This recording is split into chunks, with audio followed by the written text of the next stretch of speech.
Assalomu alaykum. Hurmatli yurtdoshlar, aziz andijonliklar va shahrimiz mehmonlari, barchangizga yana bir bor Andijon viloyati musiqali drama teatriga xush kelibsizlar deymiz. Albatta xabaringlar bor. 21-martdan 27-martga qadar O'zbekiston Respublikasi Madaniyat vazirligi tashabbusi bilan ochiq eshiklar kuni e'lon qilingan. Bu an'anaga aylanmoqda. Har yili mana shu kunlarda xalqimizga beminnat, bepul spektakllar namoyishlari havola etiladi va biz juda ham xursandmiz bundan. Sizlar bilan mana shunday zalimiz to'lib, yorug' yuz bilan ko'rishib turganimizdan mamnunmiz. Va albatta yana bir an'anamiz borki, har bir kunda spektakllarimiz namoyishidan oldin teatrimiz ijodkorlari bilan yaqindan tanishtirib boramiz. Har bir kunda yangi bir ijodkorimiz sizlarga yanada yaqinroq bo'ladi.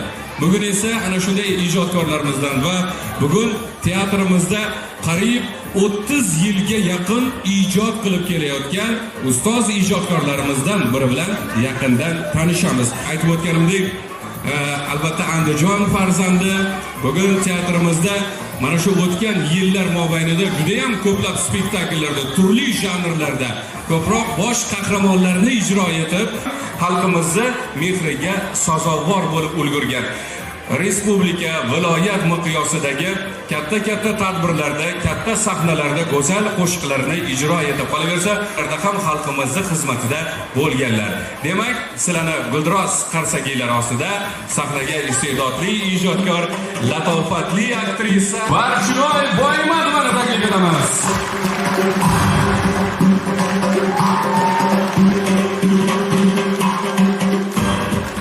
Sizga ham assalomu alaykum.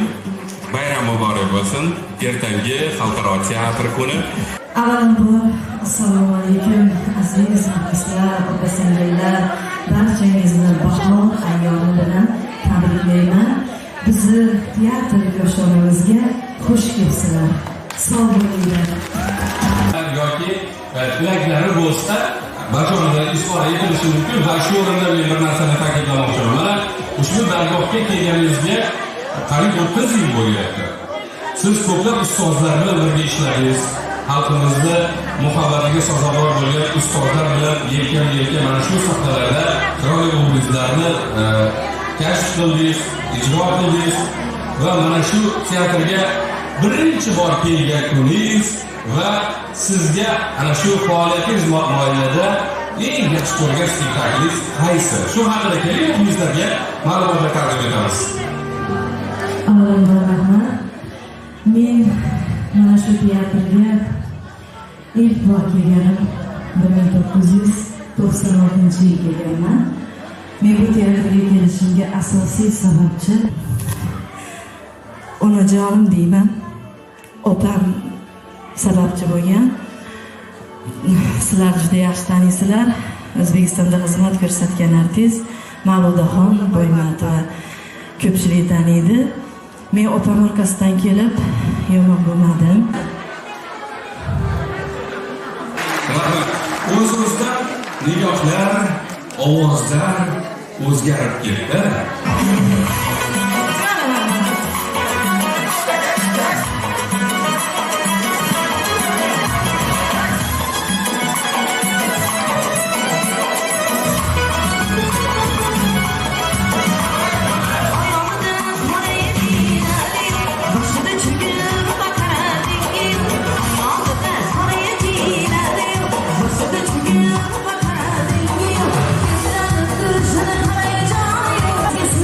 Yeah.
hammasi emas.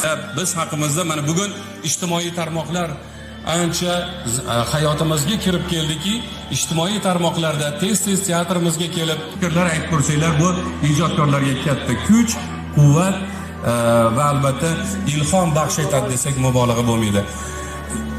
Endi albatta shogirdlardan bu narsalar taqdim etilyapti. Biroz qarsaklar.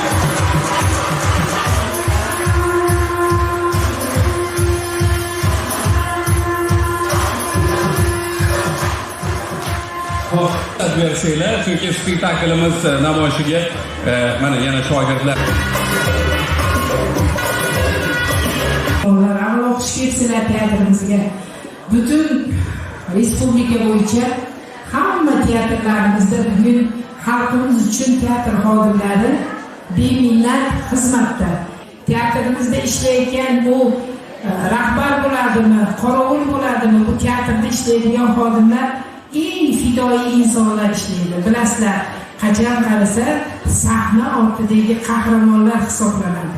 Shuning uchun biz bugun hamma teatrlarimizga viloyat hokimligining shu provinsiyasidagi madaniyatimizni rahbari, kuratori, bizni doim qo'llab-quvvatlab turadigan insonimiz bilan bular tabriklagani keldik. Teatrimizni bir necha yosh ijodkorlari aynan yoshlar kuni munosabati hamda xalqaro teatr kuni munosabati bilan Andijon viloyati hokimining tashakkurnomasi bilan taqdirlanadi.